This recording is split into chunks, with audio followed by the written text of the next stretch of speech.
యోగా మ్యాట్ల కోసం గొడవేంటి అసలు? రోజు రోజుకి ఎందుకంత దిగజారిపోతున్నాం? ఎంతో గొప్పగా చేసిన ప్రోగ్రాం యోగాంధ్ర. మోడీ గారు రావటం, అలాగే 3 లక్షల మంది పార్టిసిపేట్ చేయటం అంతా సూపర్. కానీ ఆ ప్రోగ్రామ్ అయిన తర్వాత మ్యాట్స్ కోసం గొడవ పట్టు ఉంది చూసారా, చాలా దారుణంగా ఉంది. ఇదంతా మైండ్ సెట్ ప్రాబ్లం కాదా? ఆ మ్యాట్లను కొంతమంది తీసుకెళ్ళి 50 రూపాయలకు 100 రూపాయలకు అమ్మేసుకున్నారు. ఇంత చీప్ మైండ్ సెట్ ఉంటే మనం ఎలా గ్రో అవుతాం, ఎలా గొప్ప వాళ్ళం అవుతాం? మనకు అన్నీ ఫ్రీగా కావాలి, అన్నీ చీప్గా కావాలి, బస్సు ఫ్రీగా కావాలి, ఫుడ్ ఎవరైనా ఫ్రీగా పెట్టాలి. ఒకవేళ ఫ్రీగా పెట్టిన తర్వాత మనం ఏమైనా రెస్పాన్సిబుల్గా ఉంటామా? ఉండం. రోడ్డు మీద ఉమ్మూస్తాం, రోడ్డు మీద చెత్తేస్తాం, సిగ్నల్ క్రాస్ చేస్తాం, డబ్బు కోసం వేరే వాళ్ళని మోసం చేస్తాం, 2000 ఇస్తే దేశాన్నే అమ్మేస్తాం. దీని గురించి ఎందుకు ఇంతలాగా మాట్లాడుతున్నానంటే, ఇప్పుడు మ్యాట్స్ కోసం జరిగింది. కానీ ఇండియన్ ఏసీ ట్రైన్స్లో 2 లక్షల టవళ్ళు, 81,000 బెడ్షీట్లు, 7,000 బ్లాంకెట్స్ ప్రతి సంవత్సరం మనలాంటి ప్యాసింజర్స్ దొంగతనం చేస్తున్నారు.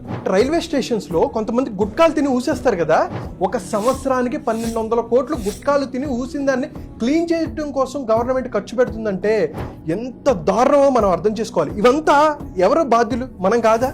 మనం రెస్పాన్సిబుల్గా ఉండి మనం న్యాయంగా ధర్మంగా ఉంటే మనం డెవలప్మెంట్ ఎక్స్పెక్ట్ చేయొచ్చు. మనం న్యాయంగా లేకుండా, ధర్మంగా లేకుండా మనం పిచ్చి పనులు చేస్తూ మనం ఎలా గ్రో అవ్వాలనుకుంటాం, కంట్రీ ఎలా డెవలప్ అవ్వాలనుకుంటున్నాం? సో ప్రతి ఒక్కరూ రెస్పాన్సిబుల్గా ఉండాలి, ఒక గొప్ప గోల్స్ పెట్టుకోవాలి, మైండ్ సెట్ మార్చుకోవాలి, అనుకున్న లక్ష్యాలు సాధించడం కోసం మనం ప్రయత్నం చేస్తూ ఉండాలి. సో అది ఎలా చేయాలి?